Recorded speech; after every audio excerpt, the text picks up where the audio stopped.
The last question for number 5 here is great as a direct close, like it's directly asking them. But in some cases, I think, and I would love to hear your feedback and Tony's feedback, but in some cases, you'll know on a call if someone's ready to rock and roll and schedule. Like they're like saying, all right, so yeah, that's the $250, whatever, like fine or no. Like it's either like you already know they're in or out, and they're really saying like, how soon can we start? Before number 5 question, if that makes sense. What do you want to talk about later? If Tony joins us, you want to talk about a pretty innovative idea or a weird idea. I was like reading it. I was like waking up in bed, reading on my phone, and you wanted to, maybe we're going to talk about this at some point. So I do want to front tease this. Bark.com, isn't Bark.com about like pet owners? You would think. I mean, it's basically like Thumbtack. You could use Thumbtack. You could use Thumbtack.com or Bark. They're both apps. You could use them to hire someone for music lessons for your kid, to find a roofer, a local service provider, a handyman, massage therapist, physical therapist, personal trainer.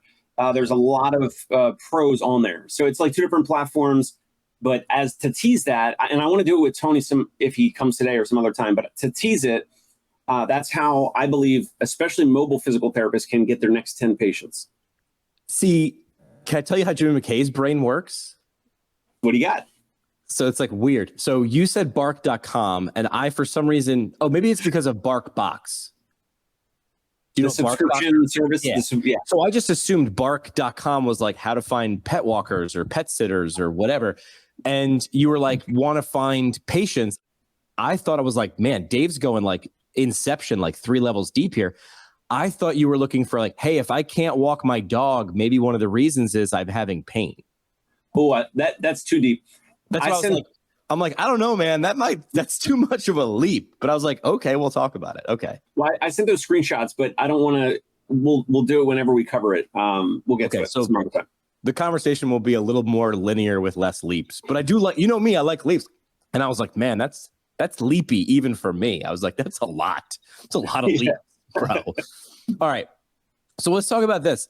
I was sort of like frustrated for you, not for you. You don't seem to be frustrated. I'm frustrated with the conversation that we were having around like the first phone call.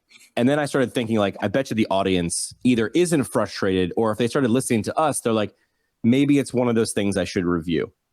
Right. So the first phone call, terribly important, right? I mean, when does marketing or public relations start? Before you get on the phone. Like, let's be honest here. It's before. It's what someone thinks of you or gets the vibe from your ad or your website or what someone says about you before they get there. So this isn't the first contact, but it's your first opportunity to sort of back that up and show that, yes, I am this, whatever you saw or think that you're going to get, I now need to reinforce it. So a lot of the first phone calls, people will have either grip it and rip it, which in radio, which is like grab the microphone and we're going to wing it, or do we have some sort of framework? So I, of course, went into one of my favorite books, into that mode, which is Chris Voss, Never Split the Difference. It's one of the very few books that I've read multiple times. I like reading, but I don't read the same book twice. Some people do.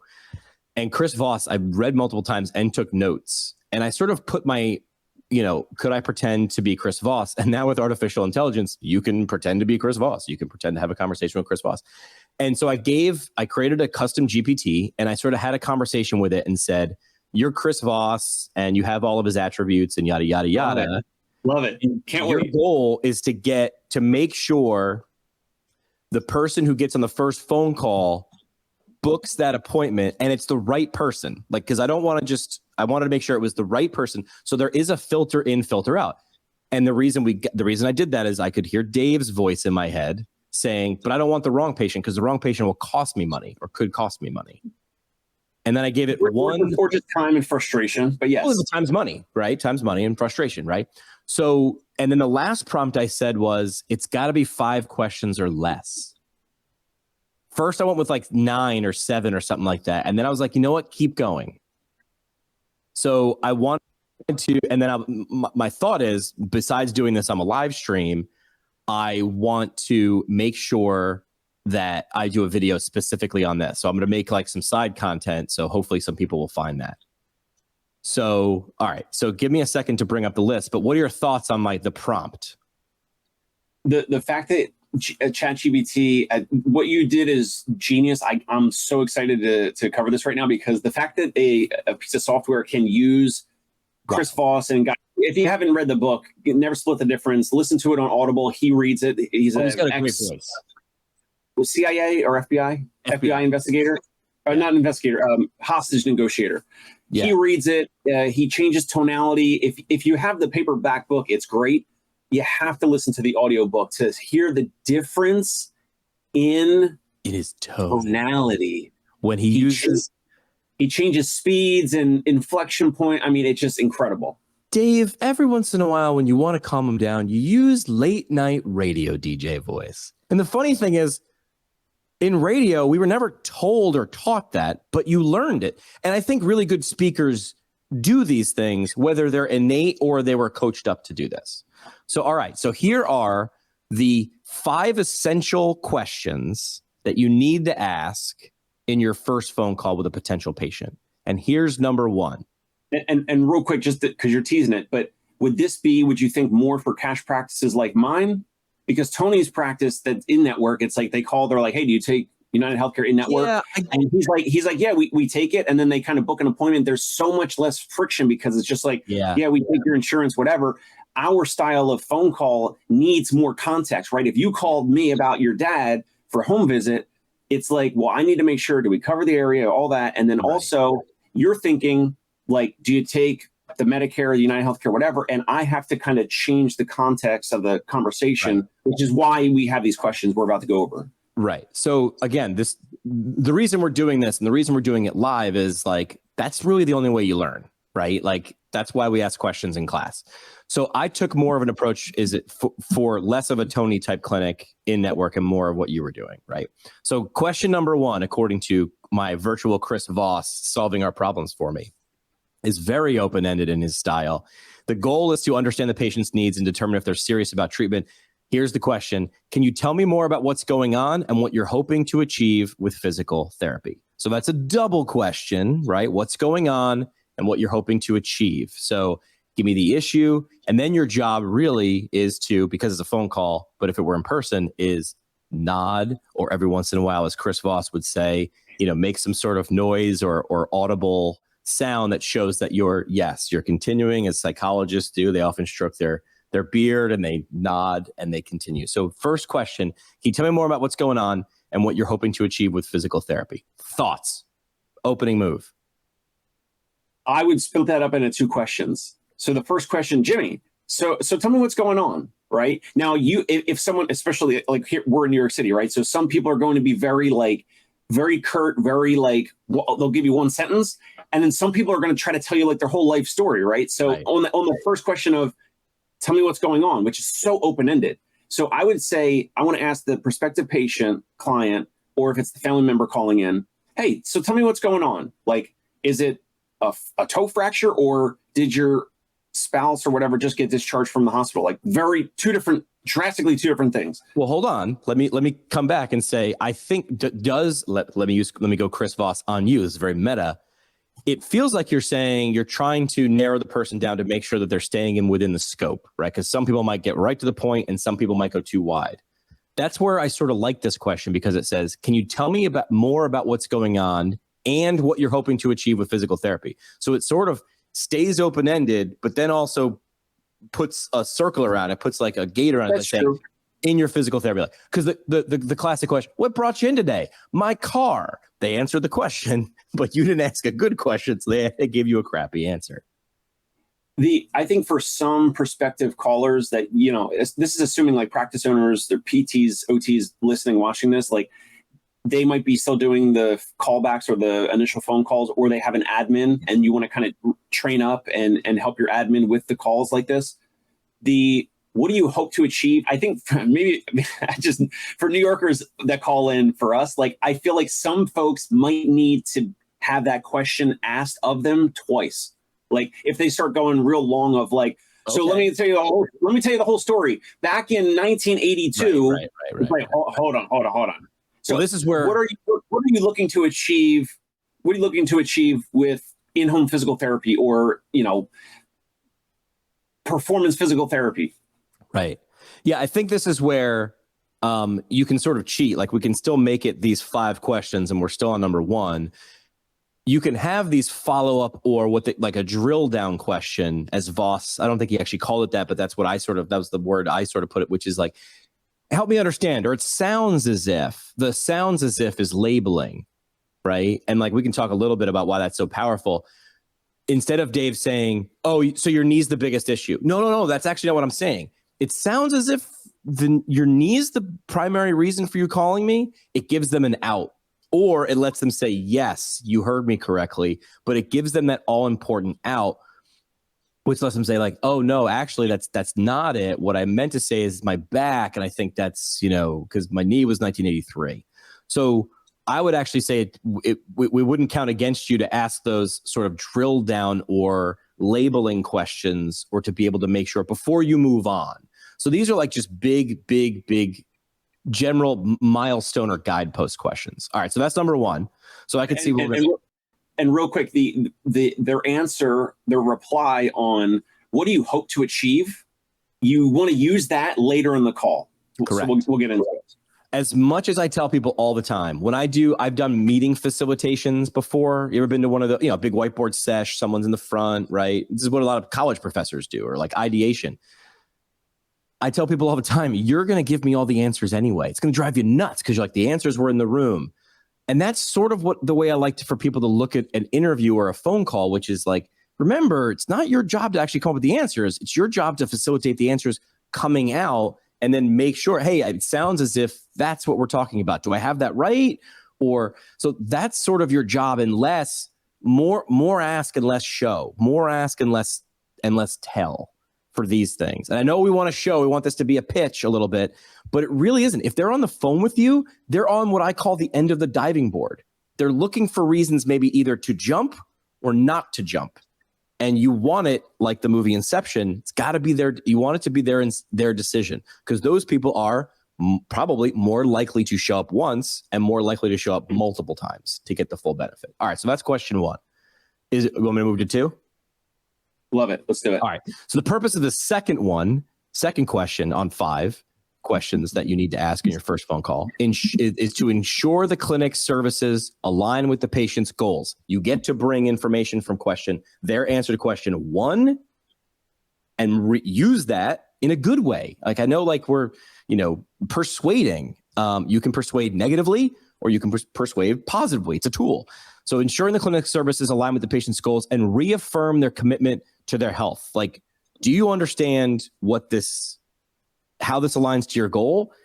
And are you committed to do it? Because if you're not, that's okay too, but that's a you decision. So here's the question.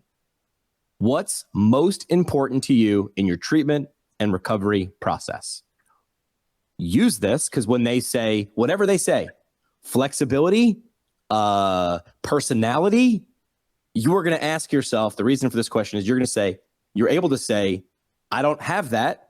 Because if you say, if some reason someone says, I want to be able to go to a clinic with a lot of other people close to my house and they live in Jersey City, Dave's going to go, thank you so much. We don't do any of that, but I can recommend you to a colleague in Jersey City. So that is question 2. What is most important to you in your treatment and recovery process? What are your thoughts on that?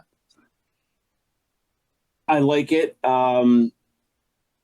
Sometimes, at least for the calls that I've done, and I've done over the past, 5 or 6 years, I've done thousands of phone calls. So with prospective patients. So sometimes people will literally say, the most important thing to me is to use my insurance, right? So obviously like, hey, unless they have out-of-network benefits, and we could check that. But for the most part, when they say that, they mean in-network. So whatever their copay number is on their insurance card, like $35 a visit, like they're looking for a place where they can just pay $35 copay every single visit. And sometimes they're going to say hands-on manual therapy, or they're going to say more one-on-one time, or they're going to say, I went to a clinic and I got annoyed because it was 3, 4, or 5 patients per hour, and I want more one-on-one attention. That's our ideal client. The client who calls in and says, the most important thing to me, to answer this question, the most important thing to me is to use my in-network insurance. They're not going to convert, and they're not our ideal client. So I like the question in terms of asking them what's the most important for them, it could be scheduling. It could be speed to scheduling. Like I'm looking for someone tomorrow or the next day, or I'm looking for a home therapy practice that can treat my mother or father 5 or 6 or 7 days a week. So I like the question because you're trying to qualify and make sure like what they're looking for matches what you actually offer. The question's about you, but it's about them. Do you know what I mean? Like you're making it about them, but the goal is to like, because the quote that I took away from Chris Voss's book is every conversation is a negotiation for information. This isn't a sell. Selling is negotiating for information. And then at the end, you go, is this product or service right for you? You decide. You're the one with the money. I'm the one with the product. Decide if you want it. So that's number 2. Tony, just to catch up for speed, I don't know if you've been watching. Good morning, Tony. 5 essential questions for your first call with a patient. I'm pitching my must-ask list to Dave, and he's telling me whether I'm right or if he would use it. We're on question 2, about to move to 3. All right, let's hear it. All right, number 3. The goal of this is to introduce the idea of a value-based care and present alternative payment options. This is where my thoughts were with Dave and less of a Tony clinic. So this is question 3. We offer both insurance and direct pay options to make sure you get the best possible care. Hard stop. Which approach do you feel would work best for your situation? So it presents 2 doors and says, you are in control. I make suggestions, you make decisions.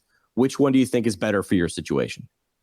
So real quick, before Dave goes, what I worked into our, answering script is hi, thanks for calling Total Therapy Solutions. My name's Tony. Patient says, I'm a new patient. I need to schedule physical therapy.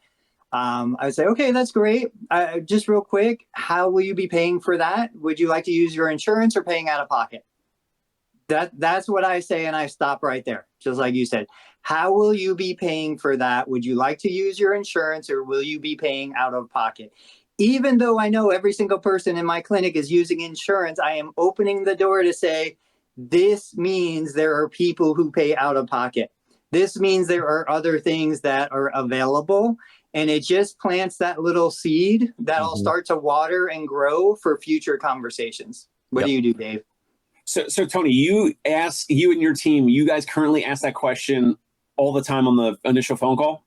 Yeah. When it's a new patient, they're scheduling their evaluation.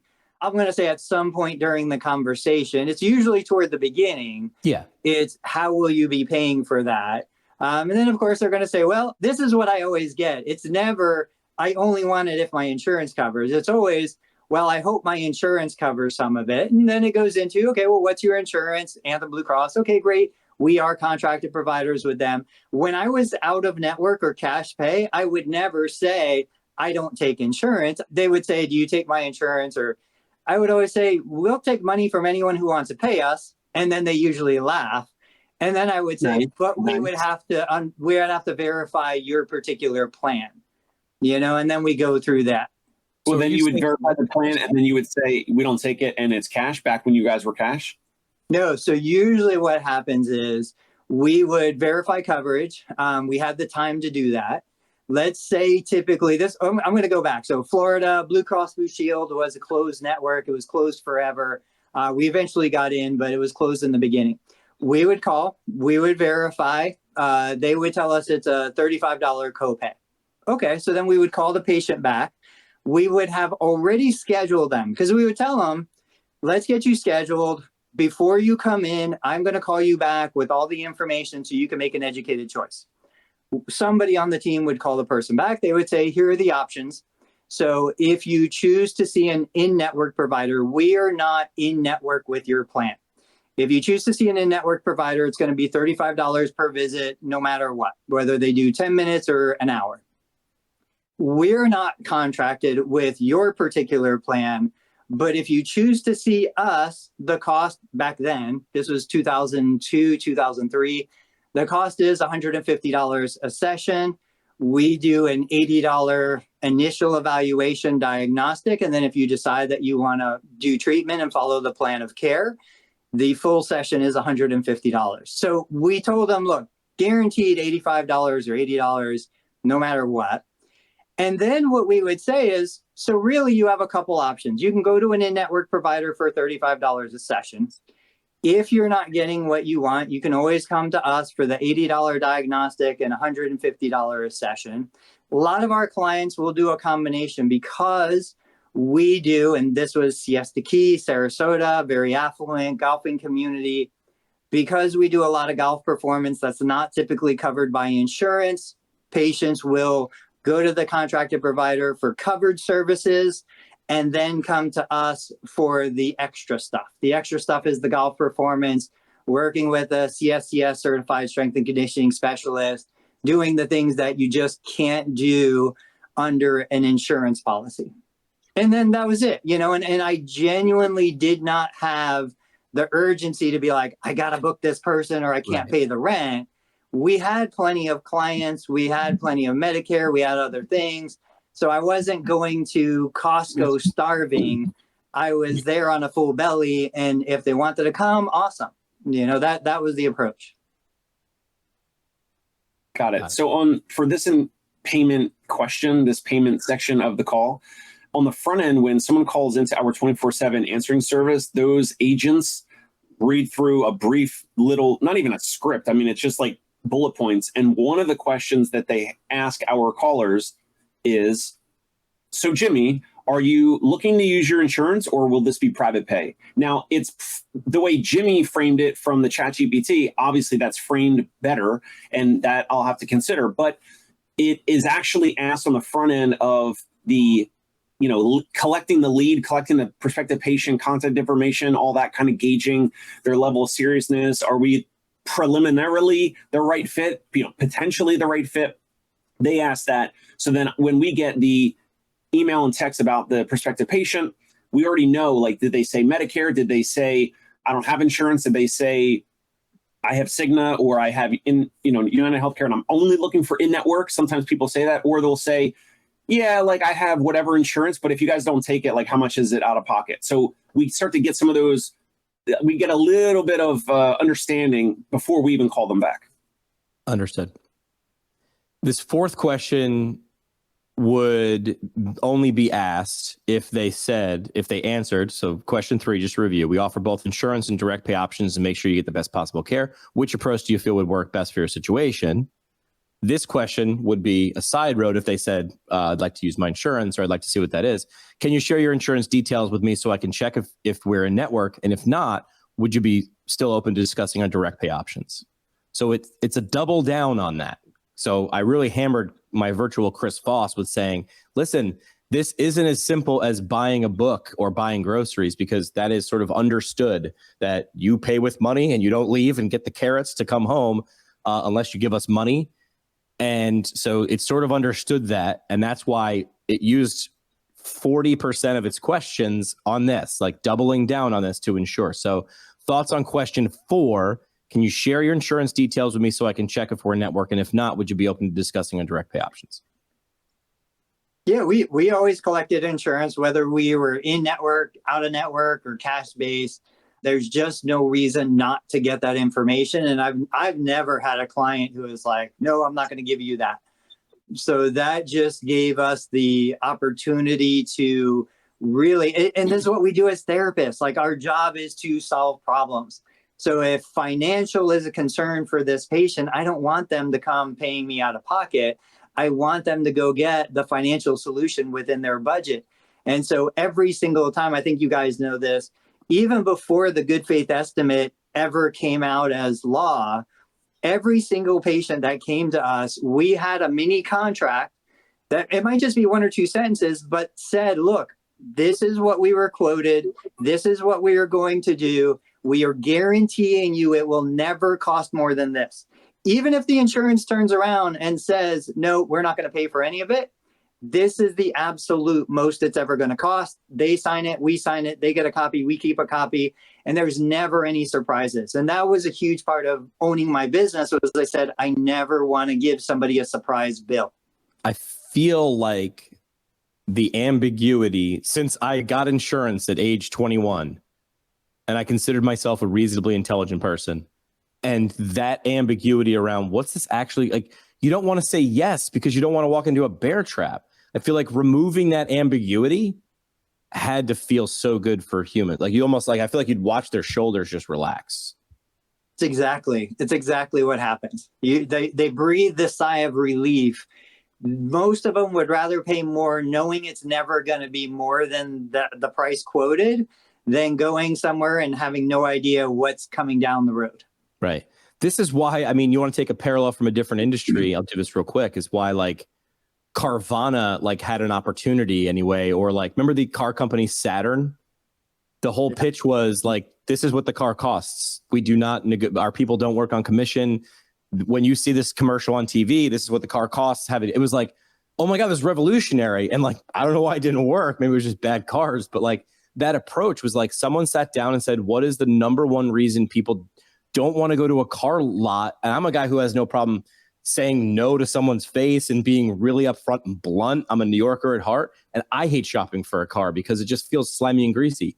I feel like what you just said there said, hey, that part that you're scared about, we removed it and we'll put it in writing and we'll stand by it. Dave? So real quick as a sidebar, when we're talking about the whole payer, insurance payment, that whole section, maybe I'm biased. I'm in New York City. Maybe I'm biased. And please, guys, override me if you think I'm out of bounds here. But it is bonkers when someone calls in to us or anywhere else, but to us, and they're like, they're looking to use their insurance, right? Okay. And then I say, or we say, all right, so do you have your member, do you have your insurance card handy? What's your member ID number, subscriber number? And they're like, I don't know. I don't have my insurance card here. It's like, if your insurance, I'm trying to be nice here. I'm trying to be nice. I'm going to take a breath. If insurance is so important to you, why is that not handy when you call a professional, a physical therapy office, doctor's office, whatever? Like, yeah. I don't know. Am I being condescending? No, I'm 44 and I just started being able to do that regularly. But the previous 43 years of my life, I was probably that person. Yeah, I would say no, it's not. You should have that expectation, but I think most individuals take a very passive approach to healthcare. Yeah. It's like, I'm going to call. I have no idea what's going to happen. Just do what you do and, we'll deal with the rest later. Jim? We can get into the psychology of why. My initial snapshot is it's my employers that they do that. I work here and then they picked who I got and I get it through them. So it's almost that, I mean, this is brilliant if you're like the insurance company, right? Like you make a deal with someone and then the person who's actually dealing with it had really little to no choice in that. And then what they get out of it is just sort of like what they get out of it and they should be happy for it. It's also the big difference between health insurance and health care. I pay for health care every month. Why do I have to pay again? Actually, you pay for health insurance, not health care. And I remember the first time someone explained that to me, I was probably in my 30s. And I was like, oh, that makes sense. Like car insurance doesn't get me a car. Like I have to get the car and then I pay for insurance and then I'll cover some of it, but not all. So it's a really great gig if you can get into it, that's a really great racket. They're like some of the oldest companies in the world, insurance companies. They've been around forever and they're not going anywhere. Yep. So, and look what they sell. They don't sell a product. They sell a service that their goal is to provide the least amount from. But what they actually sell, what they really sell is an emotion, right? I'm covered. I sell insurance coverage, right? Like how great of we all want to be covered. Are you covered? I got you covered, bro. Don't worry about it. Last question, 5 essential questions for your first call. Remember, I'll give you a quick recap. One was, can you tell me more about what's going on and what you're hoping to achieve with physical therapy? I cheated. I put 2 questions in one, but I can do that because I'm in charge. So that really gives you scope. Is this person right for me? Like it's a wash in, wash out question. 2, what's most important to you in your treatment and recovery? This is a cheat question again. Tell me what words you want me to say. If you're the right person, I'm going to reiterate back to you, yes, I do that. Or you know what? No, I can't actually do that. I'll refer you out. 3 and 4, where we offer both insurance and direct pay. Which approach do you feel will be best for a situation? If they say insurance, the veer off question is, can you share your details so I can ensure that you're in network? And if not, would you still be open to direct pay? Essentially, if you still like my vibe and we aren't in network, I want to make sure you understand what Tony talked about. That seed is still planted. Like people do this already. It's not out of the question. The final question. according to virtual Chris Voss being my script writer for everybody, is a close. I don't want this to be a 20-minute conversation. I want this to be 15 minutes, maybe 10, maybe 5. So this is a close. This is like, got it. Don't bring in buyer's remorse. Get them sealed and off and booked. Question 5, given what we've discussed, does our approach sound like a good fit for what you're looking in your treatment? This is, you're on the end of a diving board. It's ish or get off the pot. It's dive or get off the board. We got stuff to do, and I'm going to lock it in. Thoughts on the close? I'm trying to, like, there's some other things in between. Like, I would be asking throughout these other 4 or 5 questions, I would be asking, like, when they say something about they're looking to use their insurance or payment, or they were looking from question 2 or 3, like style of treatment or, care and whatever, I'd be asking like those secondary questions of like, oh, interesting. So like, why is that important to you? Like, I would be, of these 5 questions, the one thing that it's missing is like the emotional triggers, and the emotional triggers of like, why is that important to you? Like, why is it important to get in-home physical therapy for your father? And like, I need you to say something like, I want my father around as long as possible. My family member, I want them to, have longevity. I want them to, get to their 80th, 90th, 100th birthday, whatever. Like, and so like, oh, why is that important to you? Whatever, family trips, what, like, I want to dig into that. And then I want to use that back in the conversation. The last question for number 5 here is great as a direct close. Like, it's directly asking them. But in some cases, I think, and I would love to hear your feedback and Tony's feedback, but in some cases, you'll know on a call if someone's ready to rock and roll and schedule. Like, they're like saying, all right, so yeah, that's the $250, whatever, like, fine or no. Like, it's either like you already know they're in or out, and they're really saying like, how soon can we start, before number 5 question, if that makes sense. That's fine. Yeah, because if speed to begin is the thing, then you know that. I don't know. Do you need to know their emotional, like, do you need to know 3 levels deep on the phone call? Tony, what do you think about that? Yeah, it's I'm not in that world anymore. So, to me, I everybody calls expecting to be scheduled. Everybody calls expecting to be seen. They're not even thinking about cost. And the ones who do, we can talk about it a little bit, but the cost is generally going to be minimal. Now, I think this is where you build the business that you want to be in. You build the process, you build the structure.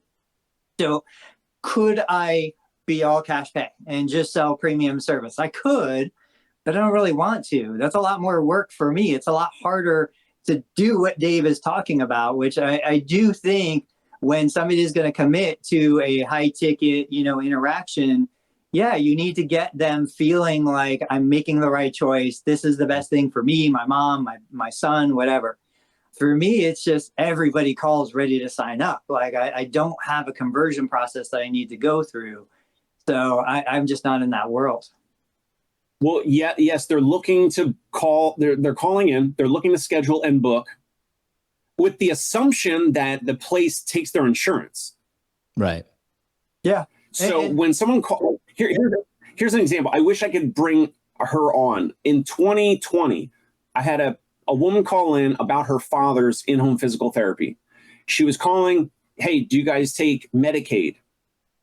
I remember distinctly the phone call was like 35, 40 minutes long. We talked, I built rapport. I went into the emotional triggers. It was not a rushed phone call. She was calling around physical therapy places looking to use her dad, so her dad could use his Medicaid, which is basically like no cost out of pocket. Eventually, I don't have the dollar amount in front of me, but the last time I remember looking at it in our credit card processor, they spent over $10,000 with us. Now, they obviously had a ton of in-home physical therapy visits. They loved the service, all that. Her whole intention when she was calling around was trying to find an in-home physical therapy practice that took her dad's Medicaid. Not only did we not take the Medicaid, but we're, a little bit more on the more expensive premium side of the cost of in-home physical therapy. Right. That person had no intention that day to even consider a place that they would be paying, spending, or investing $10,000 over time. So that is why I believe these calls should be open-ended. they should not be 15 minutes if they need to be 20 or 25, because someone's calling around, they're looking for one thing, and at the end of the call, they're making the decision, their own volition, to go like 180 degrees differently, right? So that would be like if we were looking for a car and we're calling around like, to buy a new car, a car dealership, you have this car, but by the end of the call, they sell me like an F-150 truck or something, or a motorcycle, something that's like kind of similar, but like different from what I was looking for. Yeah. So maybe these questions are more like I said, milestones or guideposts. Like they need to be in there. You can put other stuff on top of them, but some of these elements need to be in there. Like I said, using Chris Voss's example, I thought maybe, even hearing what you're saying, Dave, feels like it was a good one because it allows you to stop at like question 2 and go, help me understand that, right? Voss is great. Help me understand. Or it sounds as if that labeling element, it sounds as if this, like, can I get confirmation on that? That's what you're really saying is, can I get confirmation on that? Or I want you to disagree with me, but disagree with me now so I can understand so we don't get too far down the line before I'm wrong. So it might not be the only, like we're not going to hold a gun and say you can only ask 5, but the elements in those 5 probably need to be in there somewhere. And I think these 5 are great. I have other secondary questions. I do need to start recording these calls. I do want to take Tony Maritato's suggestion and record even my side or my team's side of the phone call. And maybe we tally it up and we say, wow, like we actually asked like 20 questions. I don't even know the number and I should know the number. But the funny thing is what I would do is so if I were to score this, right, because we want to objectively get data out of this to be able to inform future decisions, I don't know that I would charge you a full question for help me understand that, or it sounds as if, because that's a redirect question. That's a secondary question. That's like, I didn't get enough information. I'm going to, again, I've showed this trick before. It's like, I host my podcast over a beer. If Dave answers a question and I'm like, I want more without ever having to say anything, I just start drinking from my glass. And I'm like, I'll nod, I'll sort of furrow my brow, like, or I'll tip my head 45 degrees. Like that's the anti-question. As crazy as he is, Joe Rogan is great at the anti-question question. He'll say a bunch of stuff and then just stop talking. And then he'll say it like he'll just throw out a bunch of ideas in the direction he wants to go and he stops talking. That's the opposite. I feel like that's too much. But I think what I'm getting at is this needs to be as long as it is for them, not you. Your job is to make it just long enough for them to feel seen, heard, and understood and feel good about coming to see you. That's the purpose. Is this the right person? Do they feel good about coming? And the difference between, like, if someone's calling around, they have no idea what physical therapy is, right? That's why we have pain relief in the name instead of physical therapy, because people don't even, you ask 10 people what physical therapy is, you get 10 different definitions, right? And so if someone's calling around, they can easily get into an office like Tony's very quickly. They take the in-network insurance, and for the most part, it's gonna be a great experience.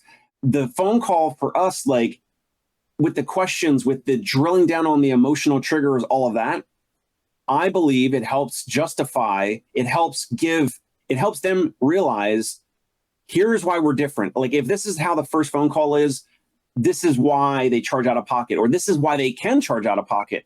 And I used to try to overcome objections with rebuttals, and I try to redirect them, and then they would like schedule the evaluation, and then they would like cancel it the day before, whatever. So now we're doing so well, and I don't have to like force anyone to book and schedule, but the phone call is this open-ended with the, double clicking and double down on some of these questions so that they realize, like, this is why we're out of pocket. This is why a bunch of other people decide to pay us out of pocket, and fine. If you want to continue to call around, that's fine. They will realize if they call 3, 4, 5 places, right, we have a significantly different phone call process than most other places. So that'll shine through. And then that person will be like, well, okay, that's why they charge, $300 a visit. I get it. This is the parallel in the rest of the world is why when you're single, no one wants to talk to you. And as soon as you get a girlfriend or get married, you are the most popular person on the block. They didn't change. You did. You're being more thoughtful. Like, you don't have to, there's no pressure here. It's like, listen, I'm here for you. And so your shoulders are nice and loose. And that's why, when you're single, you can't get a date. Maybe that's just me. Maybe that's why I'm the only single guy on this show. But when you're single, you can't get a date. When you got a girlfriend, you got people, giving phone numbers left and right. Closing thoughts for the questions. Again, I do not think this is the end or be all, but I think people should probably practice it a lot more than maybe they do, myself included. And again, this came back to why I think Dave definitely needs to record this. And so do you listening. This was the most uncomfortable 30 minutes of my week. Every week when I was in radio, it's called an air check session. You listened to yourself in your boss's office with your boss. And I wanted to just bury my fingernails in the couch and just be like, but it was the single greatest place for improvement, because the next 7 days on the air, I was spent thinking about that. How do I make sure that moment doesn't happen again where I'm uncomfortable with my boss? So closing thoughts on this before we switch topics. I don't know if you guys saw it. I asked in the Facebook group, like, who does this? Who records themselves answering phone calls? Who would even consider? Nobody? Zero. Nobody. Who would even consider hiring somebody or asking a spouse or a friend? Nobody. Nobody was doing any of it. And it's shocking. What? I was going to say, like, the results you're looking for are hiding in the work you're not doing.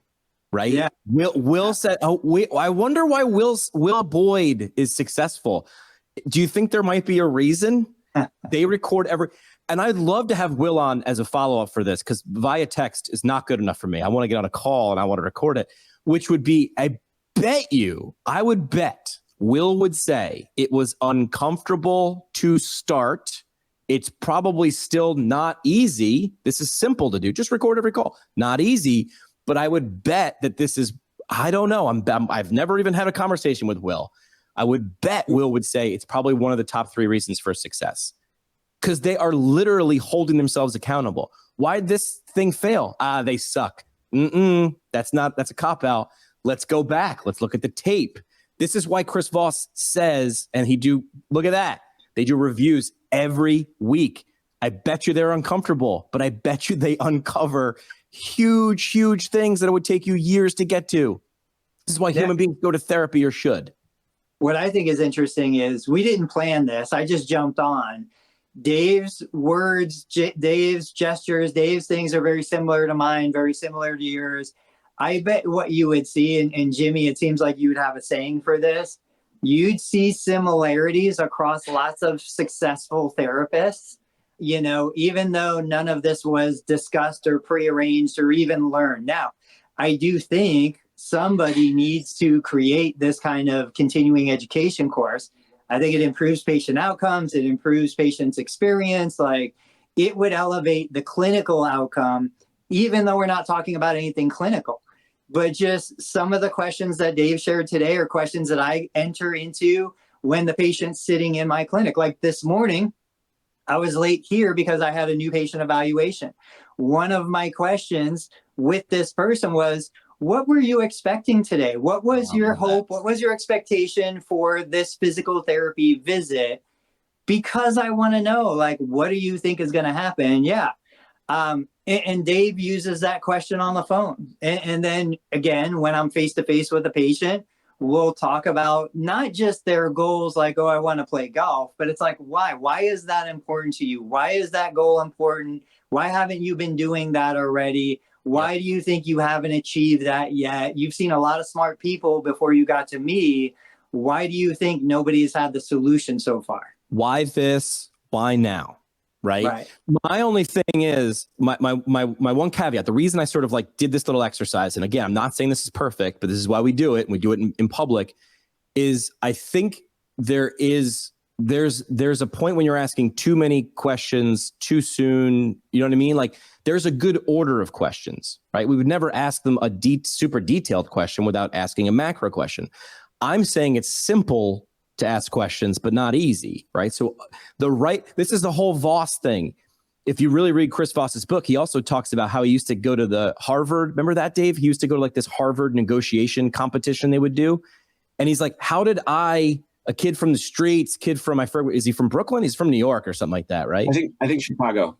Oh, Chicago. Maybe I just heard the New Yorker and I wanted him to be from New York. But he says, how am I wiping the floor with these Harvard MBAs? And he's like, because they're reading things from a textbook and they're going from a call sheet. He's like, I'm adapting. So I am by no means saying these are the only 5 or this is the order. I want you to be adaptable, but I'd like you to start understanding what is the purpose of this question.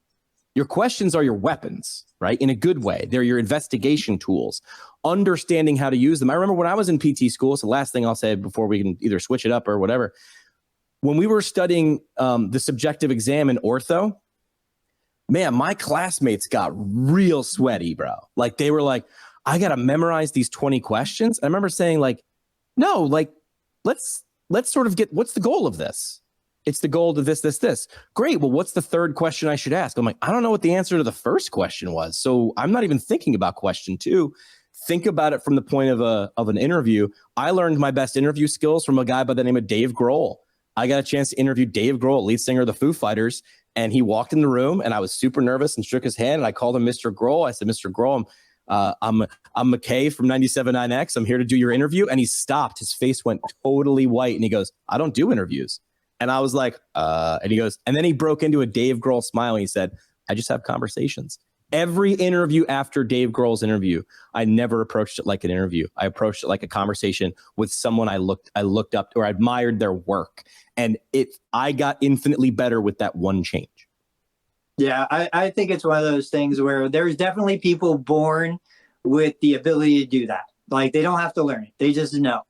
And I think where that comes from is genuine curiosity. I remember the first time, Jimmy, you and I spoke, there's a genuine curiosity there. We talked about things, like we explored ideas and topics.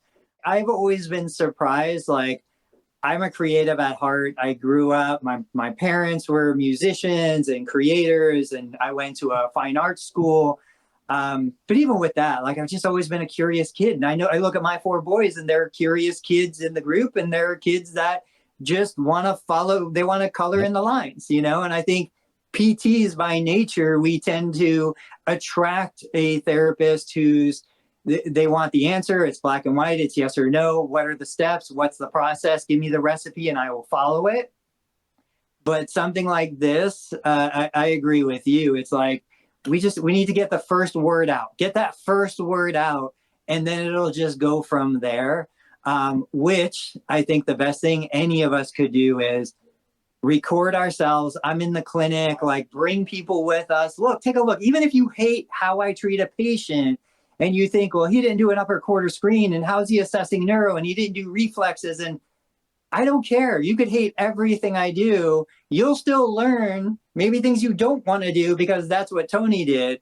But like, just listen to how I respond. Listen to the things that I say. Listen to what they told me and why I replied this way to that person and a different way to a different person.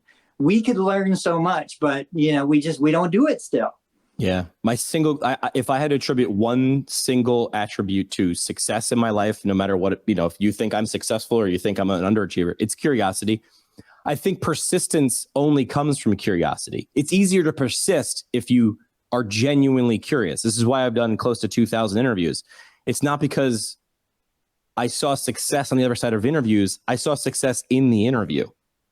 I was like, why do I interview people in and out of the profession? I'm like, I sort of like talking to people. Yeah, that's how I get what I get. The reason I get there is curiosity. Like I genuinely like talking to people. All right, so this is a good starter. I feel like we could come back to this in a couple weeks or months and say, okay, like I tried this out, or I'd love to hear from people who got a nugget out of this. Even if it disagreed, like Tony said, even if you're like, that's a dumb order, I would do it this way. Go do it, but you got to bring me the receipts.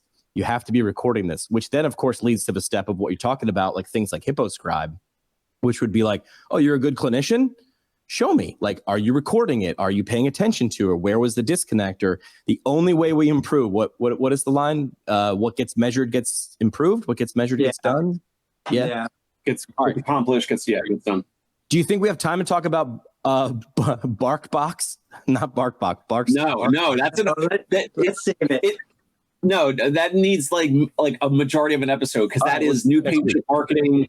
Tony's gonna love it, and I sent screenshots of like with the people looking for PT or massage or whatever. So, but Tony, like for reference, we started the episode. I was in bed when I was reading Dave's screenshots, and he's talking about like finding patients on Bark.com. And you know me, I like curiosity, and I'm like, oh, he's thinking outside the box, because I thought bark.com was to find pet sitters and pet walkers. Yeah. I was like, Right. if I'm hiring a pet sitter, maybe I'm not walking my dog because I got knee pain. I'm like, I don't know, man. I feel like that's a lot of work.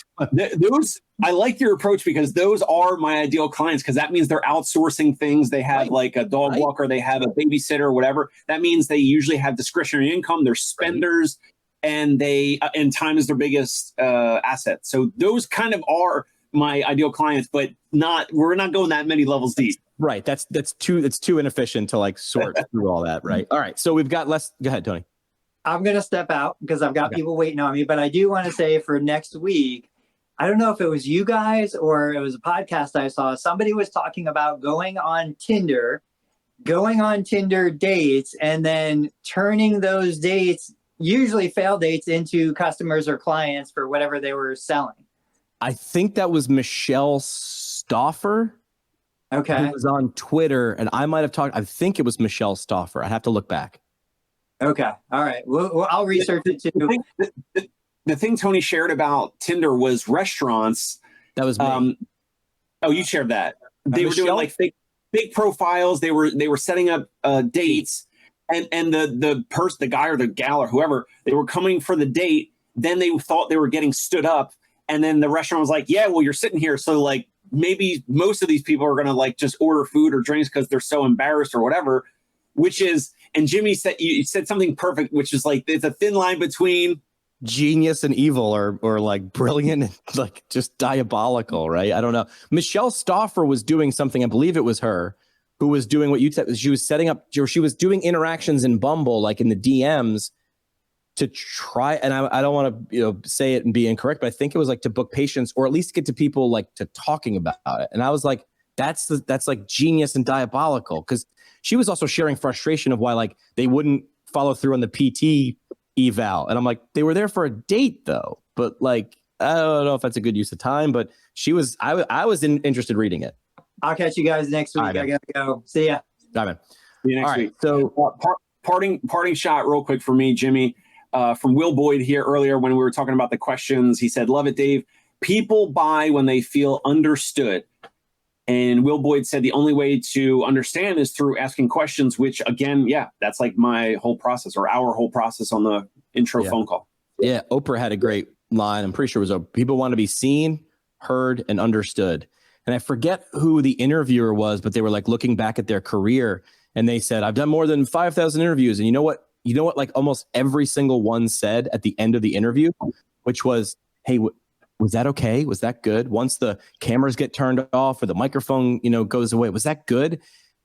People are still sort of performing, even when they're super relaxed and they're used to being, interviewed. They understand that they're interacting.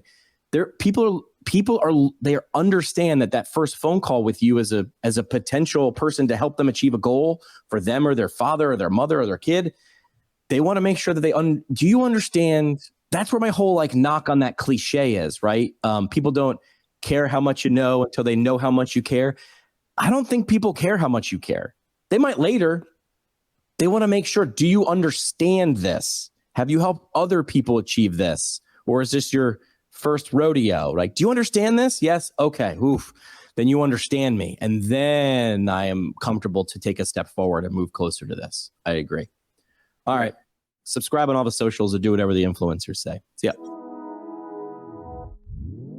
Hey, it's Dave Kittle. Are you a healthcare business owner or physical therapy practice owner who is looking to figure out your succession plan or exit strategy? We might be able to help. And in fact, we may be interested in acquiring your practice. If you're interested, you can reach out to me. Shoot me an email at dave@conciergepainrelief.com. That's DAVE@CONCIERGE painrelief.com, or you can call me at any time, 646-781-8884.